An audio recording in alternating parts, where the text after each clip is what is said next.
Assalamualaikum warahmatullahi wabarakatuh. Perkenalkan, nama saya Aswin Prasetyo, Prodi Teknologi Industri Pertanian, NIM 204181001. Di sini saya akan menjawab soal terkait pelaksanaan demokrasi di Indonesia dari waktu ke waktu mengalami dinamika. Berikan pendapat saudara bagaimana pelaksanaan demokrasi saat ini. Berikan evaluasi apa kekurangan dan kelebihan pelaksanaan demokrasi saat ini. Untuk paradoks masalah, persoalan disebut demokrasi bukanlah sesuatu yang bersifat alamiah dan dapat tumbuh dengan sendirinya ataupun dalam kehidupan bangsa. Tetapi seperti dikatakan, mencerminkan keterbatasan dan keharmonisan objektif di luar diri manusia. Beranjak dari semangat dan kerangka proposisi di atas, maka menurutnya corak demokratik dan elegatif sebagai ciri-ciri sesungguhnya.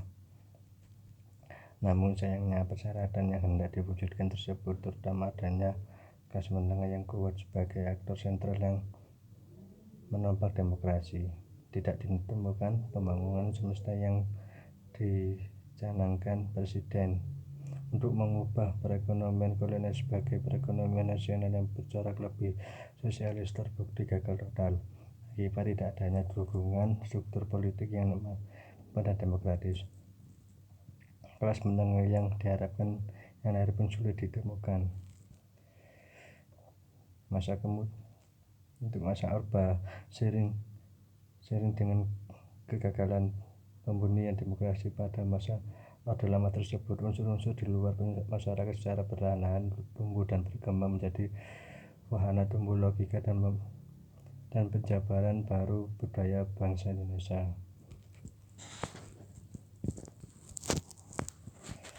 Untuk soal yang kedua, letak geografis Indonesia pada posisi silang dunia, jumlah penduduk yang besar, masyarakat yang berbineka akan membawa dampak bagi bangsa Indonesia. Jelaskan dampak tersebut yang dikaitkan dengan geostrategi. Untuk jawaban nomor 2, yaitu dalam kaitan kepentingan nasional itulah bangsa Indonesia tentu saja harus senantiasa mengembangkan dan memiliki kesadaran ruang dan kesadaran geografis sebagai negara kepulauan. Hal ini logis dan sangat mendasar mengingat di satu sisi posisi geografis yang strategis dan terbuka serta mengandung keragaman potensi sumber kekayaan alam, tentu saja merupakan peluang dan keuntungan bagi bangsa Indonesia dalam mewujudkan cita-cita dan tujuan nasionalnya. Namun di sisi lain, posisi geografis yang menjadi perlintasan dan pertemuan kepentingan berbagai negara ini mengandung pula kerawanan dan kerentanan karena pengaruh perkembangan lingkungan strategis yang dapat berkembang menjadi ancaman bagi ketahanan bangsa dan pertahanan negara. Selanjutnya yaitu soal nomor 3. Dalam masa pandemi seperti sekarang ini diperlukan kerjasama seluruh elemen bangsa dalam menghadapinya. Jika dikaitkan dengan konsep ketahanan nasional, berikan contoh upaya yang harus dilakukan pemerintah bersama masyarakat dalam mencegah penyebaran COVID-19. Untuk soal jawaban nomor 3, melihat kepentingan situasi dan makin meluasnya sebaran virus serta ditemukannya data bahwa penularan terjadi secara lokal di banyak negara. Berbagai pustakaan yang menulis tentang wabah sudah menggarisbawahi pentingnya kesiapan setiap negara dalam menghadapi epidemi baru.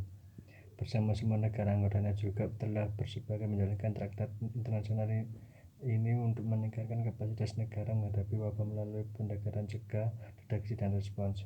Kita mengenal wabah flu pada saat itu. Sekian. Selanjutnya yaitu soal nomor 4. Jelaskan makna pluralisme dan multikulturalisme. Kehidupan pluralisme dan multikulturalisme di Indonesia rentan terjadi gesekan antar kelompok dan golongan. Bagaimana Pancasila dan konsep Bhinneka Tunggal Ika dapat menjadi solusi dan penyelesaian masalah tersebut. Untuk pengertian pluralisme merupakan salah satu ciri dari multikulturalisme. Dua ciri lainnya ialah adanya cita-cita mengembangkan rasa kebangsaan yang sama dan kebanggaan untuk terus mempertahankan kebinekaan itu. Secara konstitusional, Indonesia bercita-cita mewujudkan masyarakat multikultural. Faktanya masih banyak tantangan yang harus dihadapi, baik berkait dengan soal-soal kebangsaan maupun keagamaan.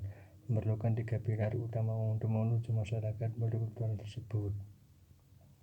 Untuk multikulturalisme adalah istilah yang digunakan untuk menjelaskan pandangan seseorang tentang beragam kehidupan di dunia. Adapun kebijakan kebudayaan yang menekankan tentang penerimaan terhadap realitas keragaman.